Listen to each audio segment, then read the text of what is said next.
El cuento de la borregueta pelada. Allò me'l contava el mio padrino. Diu que una vegada pues resulta que pujava una ramada que a Sant Aventín.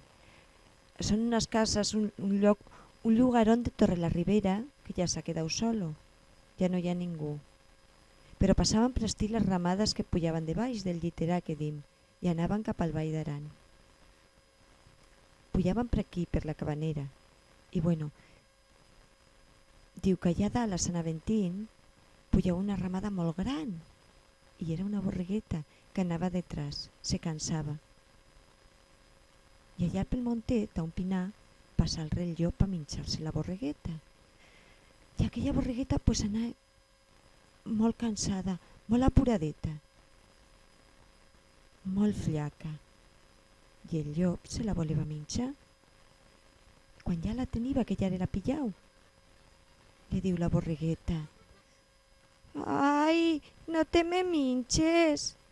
No veus que només tingo pell i huesos? Només tingo la pell i els huesos. Que no ho veus, que no valgo per res? Mira, quan baixe de la muntanya que m'hauré fet gorda i grossa, a la vegada sí que estaré bona, a la vegada ja te me minxaràs, però ara no te me minxes. No veus que no valgo per res? Si no t'alimentaré, estigo massa fllaca». Ui, el llop diu que li va contestar la borregueta: Però jo què sabré quan tu baixaràs? Que no te veré o no ho sabré. Sí, tu estigues al tanto. I tu te fiques allà dalt, en aquella roca, en aquella roqueta. I quan veguis baixar la ramada, comences a gritar-me: «Borregueta pelada! Borregueta pelada!». Bueno, el dia que va baixar, després d'estar 3 o 4 mesos allà dalt a la muntanya, pues quan va tornar a baixar, la borregueta va pensar: «Ja m'escaparé jo de tu ja».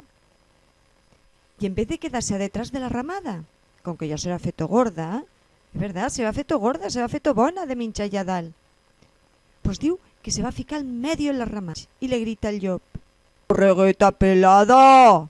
Borregueta pelada!». Venga a gritarle: «Borregueta pelada! Borregueta pelada!».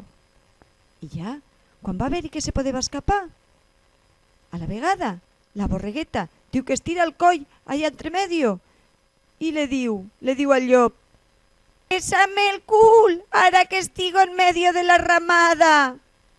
Y se va a escapar. Y cuento contado, por la chumenera se ha escapado.